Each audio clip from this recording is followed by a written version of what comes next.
Hello, everyone. Welcome to our Ordinary People, Extraordinary Lives, episode number 5. And really excited to share with you a chat with Endre Balogh today. Did I pronounce that right? How do you pronounce your last name? Well, Balogh is the last name. Endre is the first name. So Right, Endre Endre Balogh. Yeah, Balogh, right? right. And I mean, you can see how it's written out, but I just want to make sure I was pronouncing it right. So, anyway, welcome. We've known Endre. Wow, how long has it been since we've connected? Well, gosh, I always forget I should look it up. It was after our son passed away. So Mhm. that's been about 19 years now. So Wow, unbelievable. And we've stayed in touch all these years. yeah. And Milton and I refer to you as the man who cannot stop creating. Oh my. Uh, Yeah, it well, was 2006. So what? 2006. Yeah, yeah. Very good, very good. Yeah. So that's almost That's 20 almost years. 20 years. Yeah. Wow, unbelievable. So, yes, the man who cannot stop creating. He's got an extraordinary life in that he's a musician, he's a photographer. He now does this incredible, as you could see from what's behind him, sacred geometry drawings and of angels. And boy, I don't know what else you do. The music, you were a concert Well, violinist. I still do. I still perform a lot, and I started out playing concerts. I started playing concerts in public when I was 4 years old, Wow. and so I've been playing concerts all my life. I've been a soloist. I've been the soloist with the L.A. Philharmonic and the the Berlin Philharmonic, Rotterdam Symphony, Washington Symphony, Seattle, Honolulu, all over the world, really. Mhm. And then I had a trio, a piano trio, and we toured around the world for, gosh, probably about 30 years and made recordings so I still do that occasionally. There's not as much, since COVID, especially.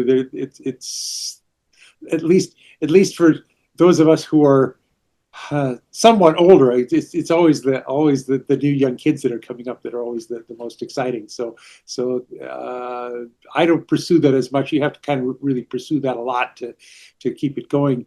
But I still do concerts occasionally with colleagues, and then I perform a lot now with a group that's called Paris Chanson, which is completely different from what I started out doing. That's that we have three singers, and then one plays guitar. Then there's a bass player, drummer, keyboard, and me. And I get to improvise, and we do concerts or shows that consist largely of French and Russian popular music. So like Charles Aznavour and Edith Piaf Mhm. and Enrico Macias, and we travel all over the country doing these shows. We were just at the Musical Instrument Museum in Phoenix, where we go once about every 6 months or so. We'll be in New York in July, in New York, in Philadelphia, Boston, up in Seattle next month. So we travel around, and then we play a show once a month here at Los Angeles at Herb Alpert. Has the highest end jazz club in LA that's called Vibrato, and that's his place. And we have sort of a residency there. So we do a show once a month, which always sells out. And we did a show just last night there. And so it's constantly keeps me busy, and I get to improvise, which is great fun because when I playing Mozart sonatas and Beethoven sonatas and Beethoven trios and all of that literature, you can't improvise, and I always enjoyed improvising, which is kind of rare for classical musicians because classical musicians aren't trained to improvise and they don't like to do it. Sometimes I've seen actually YouTubes of some pretty famous uh, uh, violinists being asked to improvise a few minutes, and they freak out, so they can't do it. I've always loved doing it, and so I never had a chance to do it. And this is such wonderful music because it's all so uh, beautiful melodies, and I get to entertain myself by weaving in a beautiful line that goes in between and with the singers, and so we just have a terrific time, and that's what I've been doing a lot of now is traveling with that group. So That's that's my really, musical career. yeah, that's really great. And as you're talking, I'm thinking, oh man, this is a man that's really in touch with his soul self, the creativity of his soul. So it goes beyond just your physical body. And my feeling that, you're really bringing forth what I call higher creative energies through everything you've done in this lifetime. And I would suspect, because music is certainly a creative art, the art that you're doing with sacred geometry, all of it is what I call coming from a soul place, or you brought it in with you. Now, I don't know if you see it that way, but that's Oh, just the way I'm. absolutely. I mean, there's no question that I had to bring it with me because I mean, when I started playing, first of all, I have to, go back even beyond before I was began to play the violin at age 4. My mother was in the L.A. Philharmonic. She was a violinist in the LA Philharmonic. I joked that I played concerts up until 2 weeks before I was born, and because I have the program from that last performance that she gave before she went off on maternity leave. And my uncle was a violin maker. He had a violin shop, and my father was not a violinist, but he played the violin, and he came from Hungary and didn't speak English after in 1952, and then he needed to get strings for his violin, so he wound up at my uncle's violin shop, which is how he met my mom. So the whole thing revolves around the violin, and then I believe that I had to have chosen my parents to arrive here to develop whatever the talent that I had that I brought from some soul place, either previous life or whatever. I mean, it was just my destiny to be able to do it, to do performing as my main creative endeavor. I mean, music is the language of the soul, and so it's so beyond being able to be immersed in the great classics, and now getting to improvise really is just that I'm channeling constantly the that language and bringing joy to all the people that come to our shows. Oh yeah, and I love that. I love your story around the music. And you're right, it's the language of the soul. And I understand you have a Stradivarius. Yes, yeah. I've performed on that for many years. Actually, now I perform more on a modern violin, which is by a brilliant Brazilian maker named Luis Amorim. And I think that violin is even better than the Strad. But I have a 1728 Stradivarius, and so that I performed on that for many years, and it's a great instrument. So. Oh, great, great. Well, good. I really didn't want to forget about your music because I think that's such an important part of your journey and your life as well. And you weren't always an artist around sacred geometry. So let's start with the passing of your son Antal, and just tell us a little bit about how that helped you or what you learned from that experience and what blossomed out of that. Well, of course, it was a sudden accident. He passed. He was here and then he wasn't, and he was 11 days away from being 12 years old. Little boys do stupid things. I just go into the details, but needless to say, that was a heart-wrenching experience. And we still have three daughters and now 4 grandchildren. So that's life continues on. But well, first of all, how we met is that I was aching to have some contact with him, and you were really had the strongest, most evidential contact, I think, of anyone that I've been fortunate to meet several people who do what you do, but yours was by far the most evidential of that, and then we became friends through that process, and I think that the whole, well, how I began to make sacred geometry. Of course, I was already doing photography, uh, somewhat. Well, by then I was semi-professional in my photography work. Since then, I'm a real professional photographer. I sell my work, and I win contests with the Professional Photography Association and all sorts of things. That's we can go into that later, but so I was already becoming adept at working with Photoshop, and that's my chosen medium for making sacred geometries. And I believe that I first started to make the sacred geometries sort of as a self therapy, and now I actually believe that in some way that Antal still made the connection for me to be able to download those sacred geometry artworks. There's people tell me that they are portals into various types of spiritual experience, and people resonate to different ones, different in different ways. Right now, I have made to date 998, so I'm two away from doing 1,000, and so it's. I always thought, well, gee, I would like to make 1,000. Now I'm thinking, gee whiz, if once I make 1,001, I have to go to 2,000. So whatever it is, it is what it is. But I enjoy making them, and it's an interesting process because I start out with just a black square and in Photoshop, and I begin to play with it, and they sort of begin to form themselves. And I don't know where they come from, but they're all different. And as I'll show you momentarily, and they're all different. And then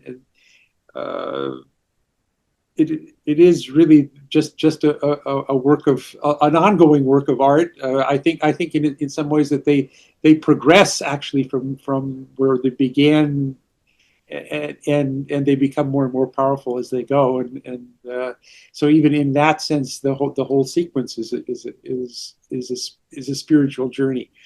So yeah, that's very good. And did you find that doing these really brings you into a place of peace and soul as you create them? Do you find that sort of a meditative process? No, absolutely. I mean, it's entirely a meditative process to make them. I mean, I'm kind of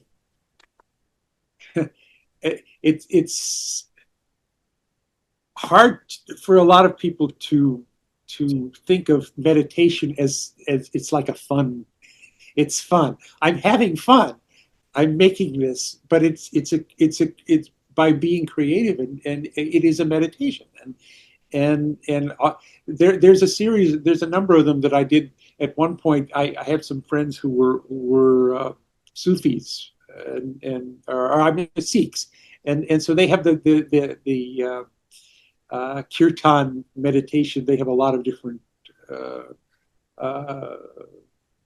chants that have beautiful melodies to them, and they said, well, why don't you play some of those while you make certain, see what happens if that influences your process in any way. So I had them on in the background, and I would make, and then later they would say, oh my gosh, this particular one, it has to do with, because they're in, I don't know, whatever language they're in, and didn't understand what they're saying, but they say, oh, this one is all about,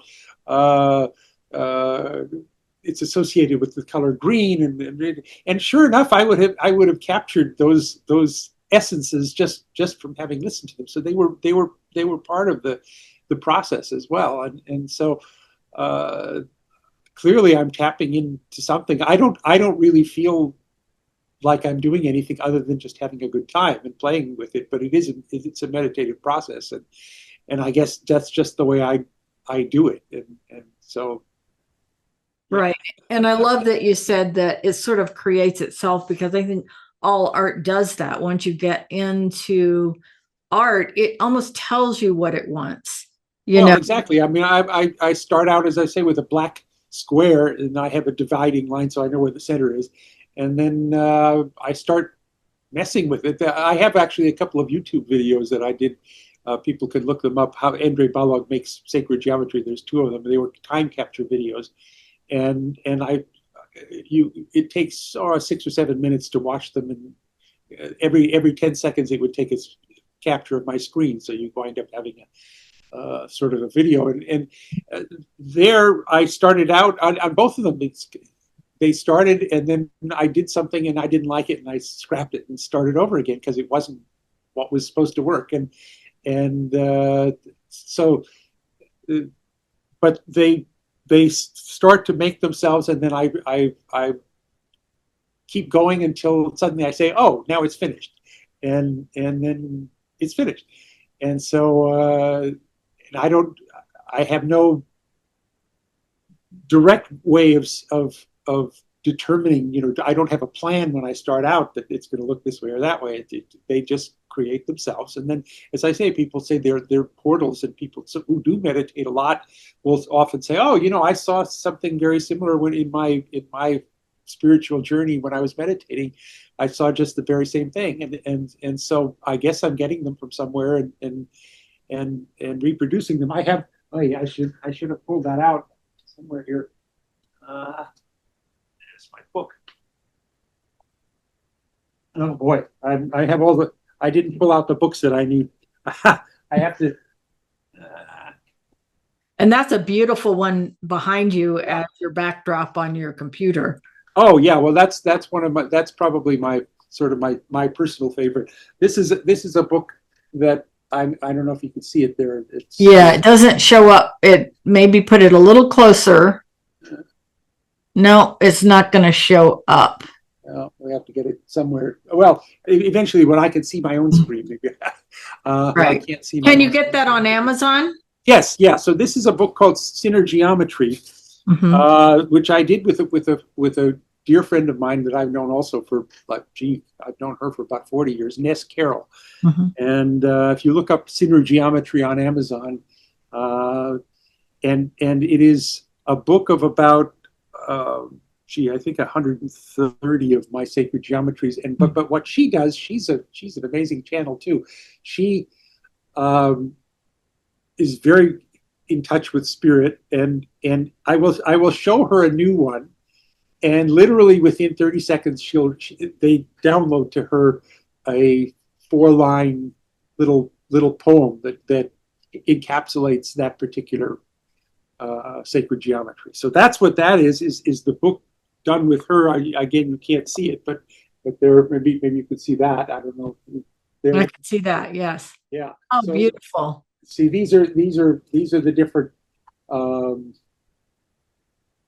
Perfect. Yes. And so each one of these will have a little poem that goes with it, and so people can meditate with those, and really use it as a tool to connect. Use it as a tool for meditation, right? Exactly, and so clearly, again, as I make them, those in spirit have already got these little things worked out, and as soon as she sees it, 30 seconds, bang, she just automatically writing, and it's done. So it's quite an amazing thing to see, and she's an amazing channel. So we did that book together, and a number of other projects, and so if people are interested, they can go onto Amazon and purchase it. I just type in your name and just Synergeometry will do it. SYNER GEOMETRY,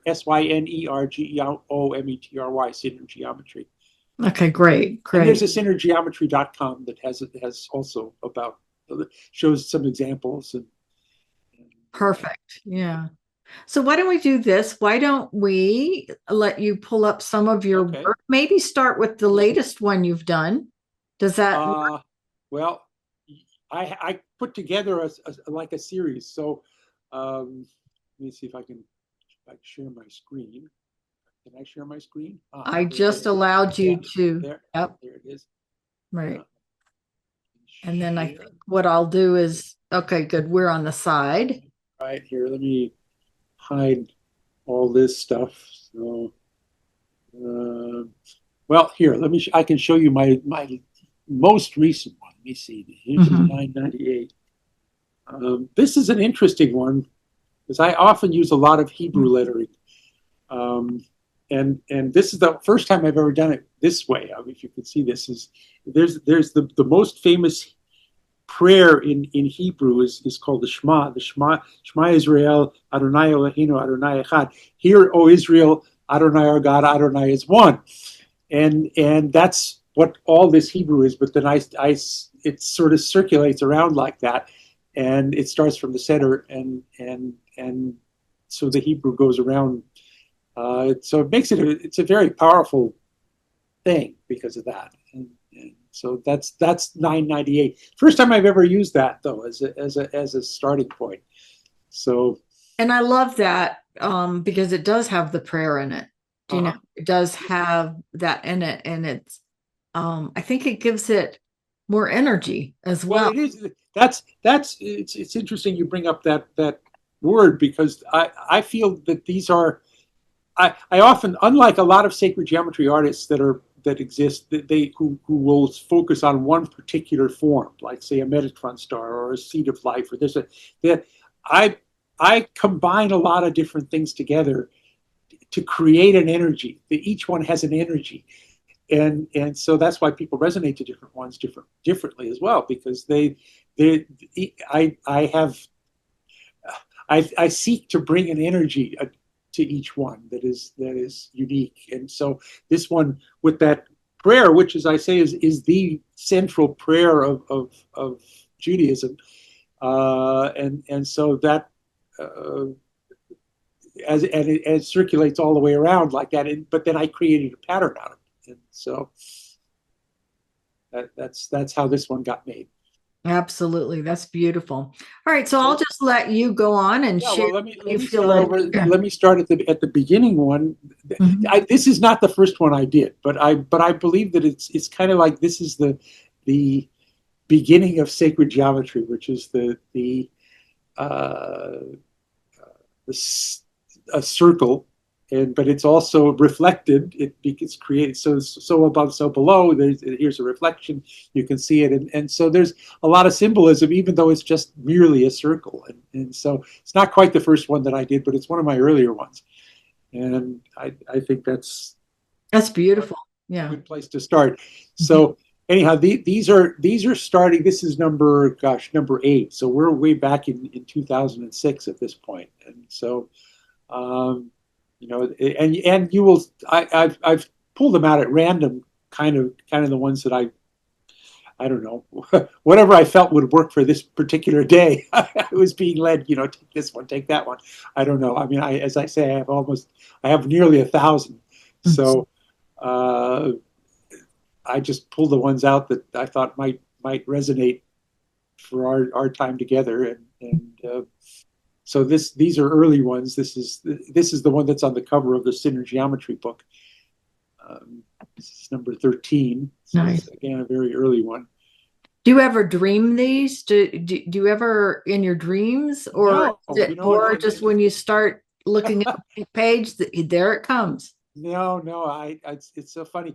Also, I don't like sleeping, because I don't dream that I know that I'm aware of. I mean, very, very, very fragmentary, and so might be something that normally I put my head down and then it's morning, and I say, why do I have to waste so much time? I hate it, because I'm wasting time. I'm not doing anything. At least if I would be entertained in my dreams, it would be great. But it's basically just lost time for several hours every night. And so someday I'm going to ask God if we live for, say, I don't know, let's say 100 or 90 years, then 30 of that is spent in bed doing nothing. So gee, how much more I could do if I could have had that extra time. Sometimes they say that when we dream, and a lot of times you could, well, not dream, but when we sleep, we often leave our bodies. And perhaps you're traveling to such a deep state, you can't bring those memories back with you. Oh, whatever it is, I'm sure there's a good answer. And it's just for my own physical, earthly perspective, it's blank space. But I'm sure you're right, because I know not only that, but I mean, even with my music, I mean, I will go to sleep having worked on a passage or something that isn't working well, and the next day it'll be fine. So because obviously I'm practicing it or working it out in a dream state in a different place. So this one, by the way, is on the cover of your book. Mm-hmm. Yeah. So I love that one. And that's what we're all about is awakening the heart. Uh-huh. The Casa de Santa Maria is about helping to get people into their hearts and into that divine love and expressing that in the world. Right. So this is also an early one. This is 113. So we're way, way back at the beginning yet. This is actually one of my favorite, or one of my most popular. People buy this one a lot. This is 141. It's like got a lot of energy. People like the energy. So Have you had any training like in like color or anything like that? Because your colors that you choose are very, very complementary and really do pull out the sacred geometry by the colors you choose. Is there like any method around the choice of color? well, again, it's a matter of I mean, the sacred geometries make themselves. So the colors that are chosen, I don't think I choose them. I sort of get led to pick this or that, but I have I think a very good sense of color just in general. I mean, my father was a painter. He liked to paint, and he was not a professional, but he liked to paint. And we had a lot of art books at home. And we would go to museums all the time when I was a kid, and so I absorbed a lot of artistic sense. And then as I just like with the violin, I'm sure I brought it into this life with a sense of color and well, how geometry would work. And so it's all I can see looking back across the length of my life that there were a lot of things all sort of fed together to bring me to the place where I am. Very nice. Very, very nice. Yeah. So here's the one that's behind me when you that's what it looks like in. Love it. Nice. This one is based on a Metatron star, but then there are other aspects to it as well. And that one definitely looks like a portal. You look like you could just move into it. Yeah, as this is we're up into the 300s now, so they begin to some of them actually begin to sort of move. This one, for instance, this if you look at it right, it moves. Mm-hmm. Agreed. Very nice. And this one is started out with is based on a picture or photograph of a galaxy, so you could see the remnants of a galaxy all the way around. Mm-hmm. Nice. And I like how you use the eye.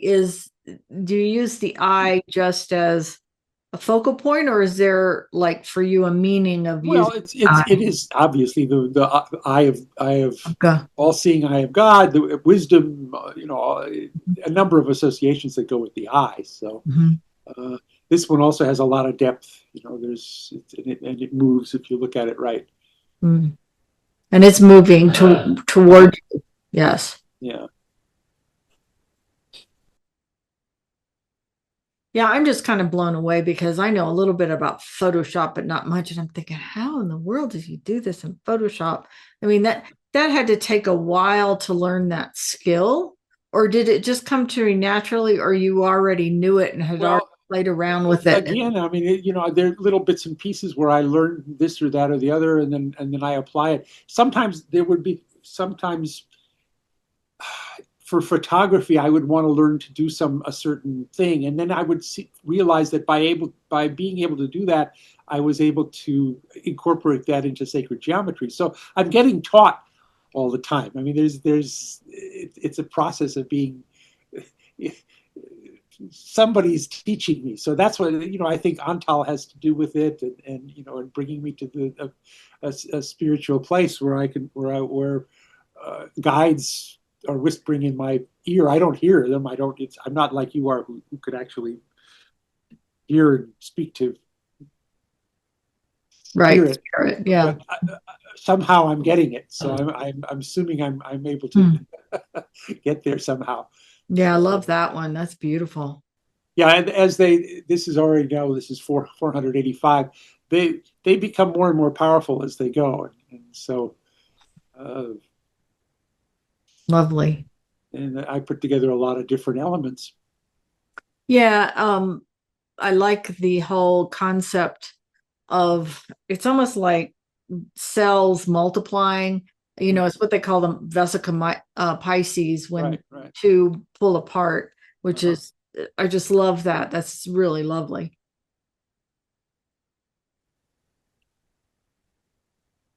Yeah. So these are they all have their own personal meaning to whoever. I mean, some people will resonate to others, some to others, and others to others.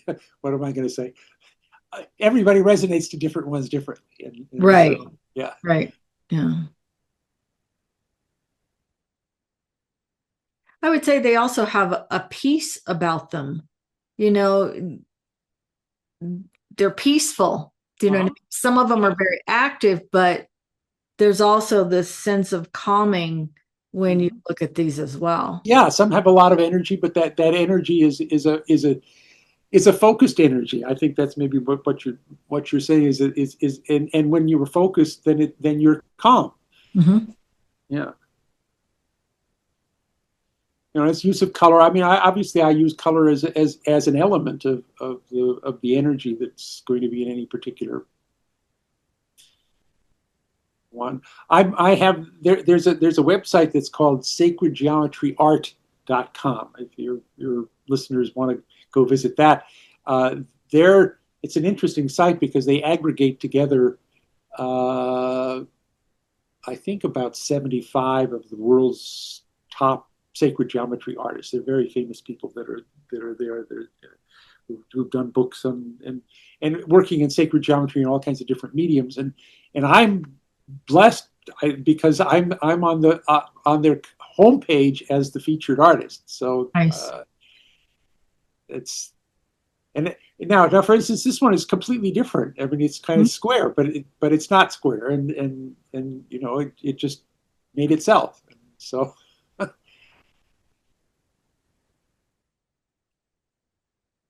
You know, they say that the universe is created from sacred geometry. I mean, you see it in the yeah, plants and the that's exactly right. great. That's the whole purpose. That's the reasoning behind sacred geometry is we see these same patterns in nature, and so often I've used natural elements in that I take photographically and then put them into. I take a lot of photos of flowers, and I'm very. I didn't actually put together any of my flower photos, but we can get to show some of those a little later too if you want to see them. Um, Lovely. And I think it's important. Oh, that's nice. That's not as etheric, more hard, but it's really nice. Do you know what I mean? It's more yeah, yeah. defined. That's really lovely.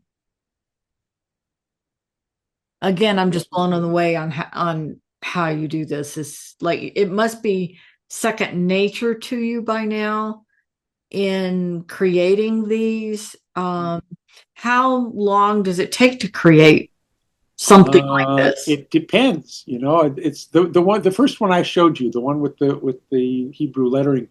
That one, I was working on a project for someone else, and I made that set out that prayer because it was part of the other project. And I said, "Gee, I've got this. Maybe I'll use it for sacred geometry." And I put it together. The whole thing took me about, I don't know, maybe an hour, and it was done. And others sometimes take me 2 or 3 days. I mess around with them, and I've even spent a couple of days making one and saying this doesn't work, and I throw it away. So it's hard to say. I mean, they sometimes will. I could sometimes, after I haven't made one for a while, and I say, "Oh, it's time to make one," and then I'll start, and then it'll come together quickly because I guess I'm being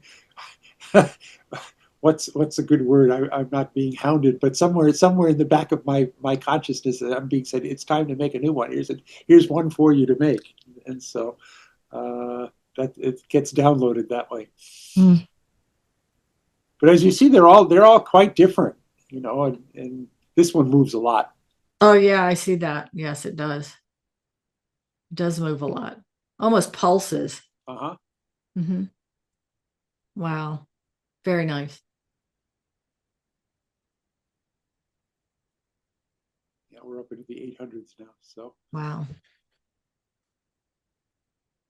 And I think it's important for folks to know that you can purchase these on Fine Art America. Just type in yes, your name. yeah. Well, yeah. If you go to, I can give you my website. Is very easy. Is Endre's Art. If you spell my name with an E, because it's ENDRESART, Endre'sArt.com. Mhm. And their digital center, they do everything. You could buy these on mugs and shower curtains and bedspreads. I have actually one of my bedspread is one of these sacred Nice. geometries. And uh, of course, frame prints, acrylic prints on metal, on and any number of kinds of formats. And by the way, I should say that I created there's a special discount code. So if anybody who's watching this wants to go there, it's good through the end of this year. They generate the code, so I have nothing to do with it specifically. But if you type in the code U like umbrella, Z like zebra, L like I don't know, whatever L is, UZLPNU, UZLPNU. That'll get 10% off on anything on my website. So Perfect. that's yeah, I put a little Yeah. little ad in here for my website. Right. But if somebody wants to Exactly. buy a sacred geometry or one of my flower photos or insect photos or any of my light paintings, I do light paintings. These are all very specialized kinds of photography. That so all of that can be found on my website, and with that code UZLPNU, that'll get 10% off. So Right. That last one was like a third dimensional Star of David. Uh, uh, they call it in metaphysical terms a Merkaba. yeah, that's a Merkaba, right? Yeah, the So Merkaba. Yes, yes, yeah, it's beautiful. And Spirit says, as we raise our vibration into love, we change our own sacred geometry in our physical being. mhm. And these represent, I think, what as we raise our vibration into divine love, it changes us on all levels and our own sacred geometry. Exactly. Yeah, well, I think that's why people resonate to different ones at different times. Sometimes someone will look at it and say, "Oh, I really love that one," and then they might, several years later, find another one that's particularly resonant. So Well, that's very nice. this one is number 871. Right. Nice. And the intricate ones within the cube, Uh, you take that down into that level. And are those ones you already created, or you created them just for this one? well, no, well, the ones that I use that pattern a lot. I have something that are in Photoshop that are called brushes. And so Mhm. I use these brushes, and so I can stamp them in and then move them and manipulate them. And Got it. and so Mhm. I'd start out there with a brush. I'm sure we'll see there's probably somewhere here, I don't know where, but we'll find another one that has that same That's uh, cool. pattern. Yeah. This one has some bubbles. So, Hmm. and here we back to a heart. Nice.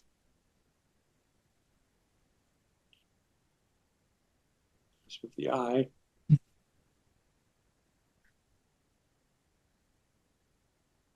Nice.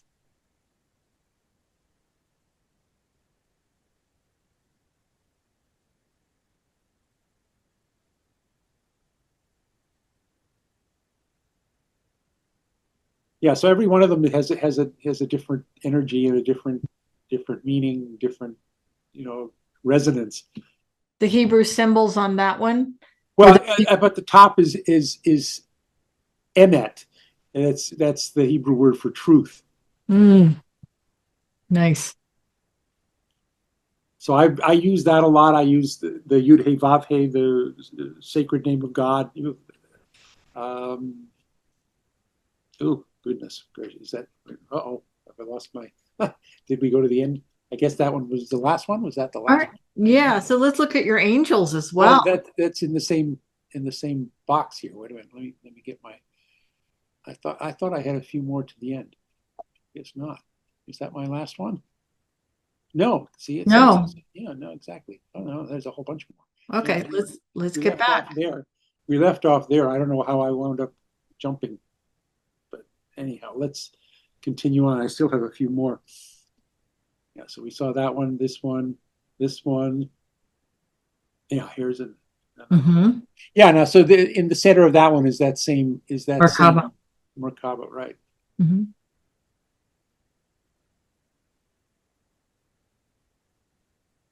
And this one has Emet again in the center, truth. There's a Hebrew saying that the signature of God is truth.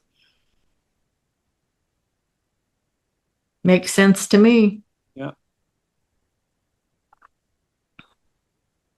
And this is an interesting one because again it's the Yud He Vav He, the sacred name of God, but it's all that's what it's all composed of. So the emanating from the center, and then there's and I have Metatron stars and all kinds of things going around, Mhm. and the eye is so That's lovely.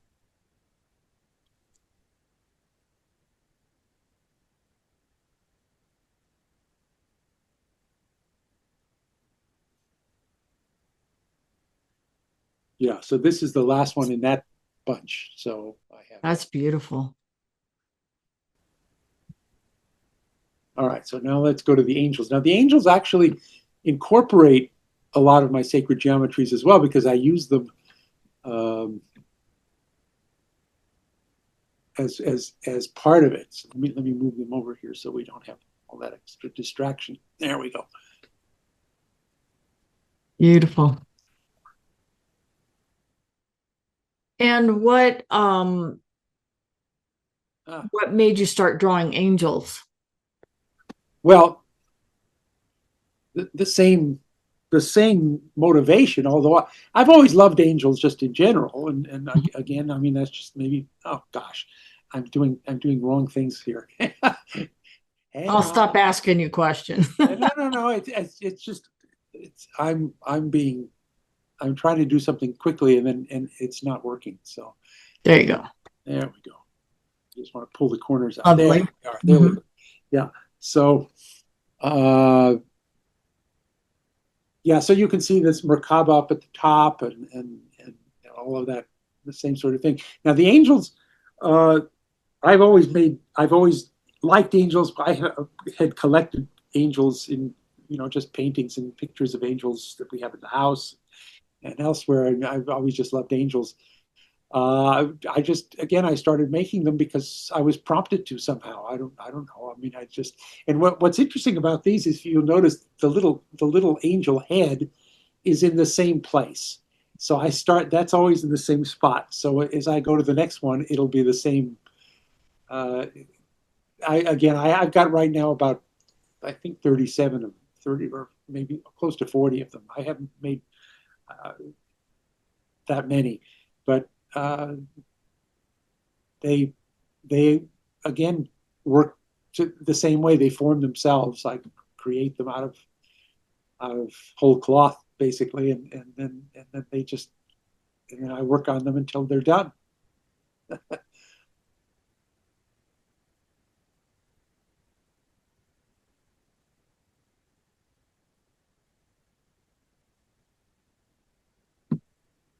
And Mm. as you can see, I use the sacred geometry uh, as part of the symbolism that goes down.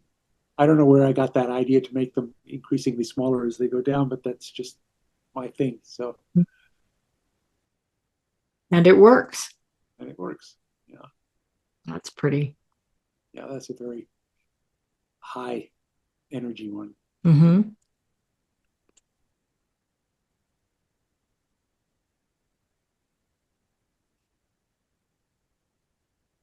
That has the Merkaba in it as well.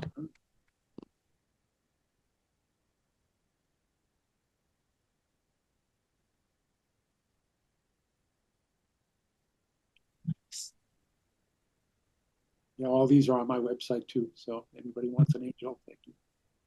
Absolutely.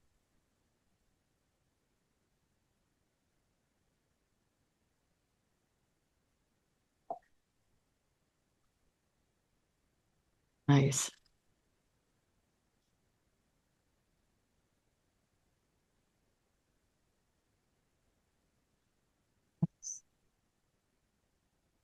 Yeah, so that's all the angels I collected together. So that's number 31. Yeah, those are very powerful. Yeah, Yeah, they have a lot of energy. So, right. They do indeed. Yes. and this is I think I've made 31. So this is the last one. So, but there I didn't show you 31 of them. So, Right. um, And do those just come every once in a while? You go, oh, it's time to yeah, date again, an it's angel. kind of Yeah. I haven't made an angel in a little while. So yeah, so Yes. exactly. So Yeah. it's kind of like it's time to make an angel. Exactly. Yeah. Very good. uh, Right. Let me see. I can show you some of my gosh. Photography. Yeah, if you're interested I can show you some of that. Let's see. Well, I've been doing a lot of something that's called light paintings. So let Oh, me. yes. I want to see those. Absolutely. Okay, so I didn't really prepare these ahead, but light paintings are very interesting. Let me show you this one. Oh, this is a nice one. Um, they are. It's a complicated process. You have to. Everything is done in pitch darkness, and with flashlights and LED lights, and they're done in bits and pieces. So I light each part separately, and then assemble it later in Photoshop. So So it's layered. yeah, a lot of layers, and then I paint in the parts that I want and enhance them. So the I have complete control. It's literally a painting process. So I mean, the way I paint in the parts so that I get them to be where I want them to. Mhm. So let me see. This is the dahlias. This is a pretty one. Um, Nice.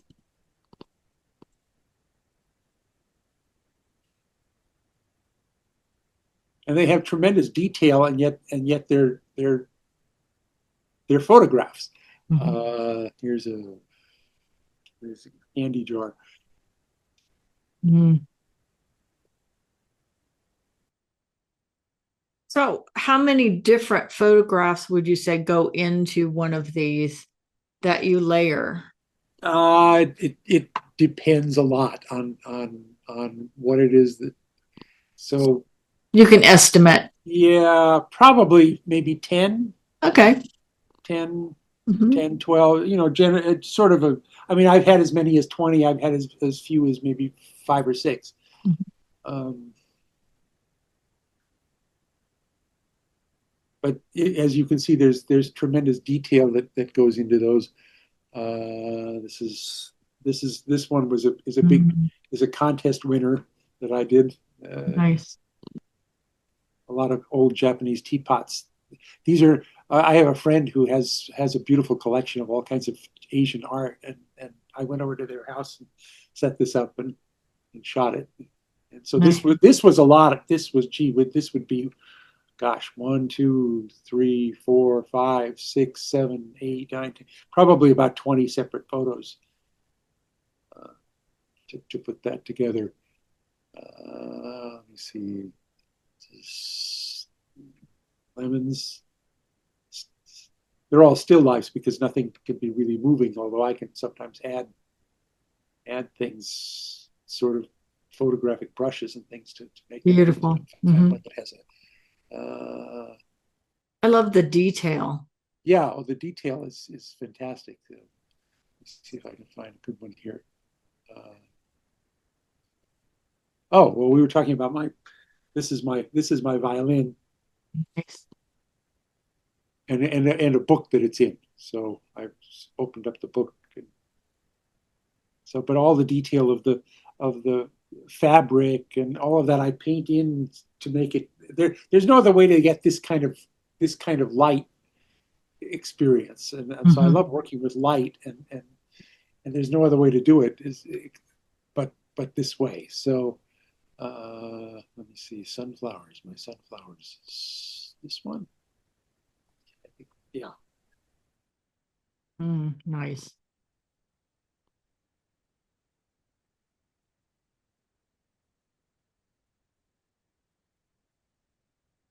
There's such detail, and the care that you take, I think, is incredible. Just like an artist would say, "Yep, it's got to Yeah. look this way," you know. Well, it is. It really is. You can include or exclude anything you want, and so it is very much a painting. Mhm. These are just, and I even the background is layered in later. I can choose my own background afterward because of the process. So I don't shoot this background that's here was not part of the original. I mean I have textures and things that I can add later. So actually that was here. This is the better version because I cropped it. But Oh, nice. Yeah, and then even just something as simple as a little cactus plant. nice. Very incredible. Yeah, thank you. And then I do a lot of let me see if I can find well, I should show you some flowers because those are where are my flowers? Well, just for saying of larger. This is going to maybe take a moment to open. This is an interesting photo only because I like to do a lot of photography things that are complicated photographically because it's just taking a picture is one thing, but it's going to take a second to open because it's big. Um, this is this is a combination of 67 separate photos that were shot at at with close up. You don't see it yet because it's going to take forever to open. Come on, come on. There we go. It's an oak tree, and so every blade of grass, every leaf on this, you can zoom in. This is actually, if you were to print it up full size, would be 6 feet wide. Wow. And every leaf is see because as I said, it's a panoramic stitched together of 67 separate photos that were all done with a 105 millimeter zoom lens, and so I was zoomed into all of the details of each little place, and then I stitched the whole thing together into one. My feeling is that you like detail. I love detail. Yeah, Mhm. exactly, and I mean that's how our eyes see things, and so uh, we see detail. And you see, I've got some flowers out here on the top. I haven't put away yet. Where's my? Well, this is a this is a local flower called the Matilaha poppy. Uh, you can see the sacred geometry involved in it. Mhm. And it's a very proud puppy, It is standing very tall. yep, yeah, yeah. It's These are great. these, yeah, you can see some of the others in the background there. But let me open up my. I can show you some of my macro pictures. Well, aren't Yes. yeah. See So those. oh yeah. Now I've started to open something and I changed my mind. But I'm getting a spinny ball. Everybody knows the dreaded spinny ball. All Yeah. right. Well, let me go over here though because I've got my. These are some of my macros. Um, this is a fun photo of two ants that I that were pulling a big piece of rock out of their hole. And is this the same process of No, well, multiple? this one, as it happens, is a single shot. I mean, in fact, they moved so quickly that it was pure luck that I got them. You can see how what's called depth of field. Anybody who knows about photography will realize that when you're shooting macro photos, uh, the depth of field, the parts that are going to be in focus is very thin, and so you can see in the front and in the back, it's already gone out of focus. Even their legs that are closer to the camera are out of focus because the depth of field is very shallow. Mhm. So as a result of that, I do things that are called focus stacks. Let me find my this one is jacket here. This one was a big prize winner. Um, this is a yellow jacket wasp, and but this is a result of 77 separate photos that were stacked together, so that everything from front to back is in focus. The front of his antenna all the way back through the fur in the back there is it took 77 separate photos to be able to get that all in focus. Did And he then, pose? well, he was dead, so Ah, I didn't have to worry about that too much. okay. Yeah. Yeah. Although I can show you a miraculous photo of a spider who did pose for me, stayed in the same position for 15 minutes while I shot also about 70 photos, and he stayed motionless. I was saying, "Oh, don't move, don't move, don't move," and but so let me explain just that as you saw earlier, the ants, the focus is very shallow. So in order to get everything, I have to take 77 in this case 77 successive photos and then assemble them all with a computer so that they would be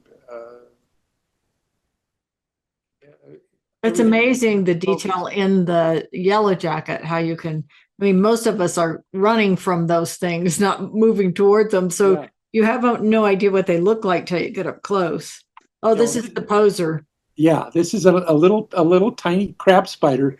He's about maybe 2 millimeters large.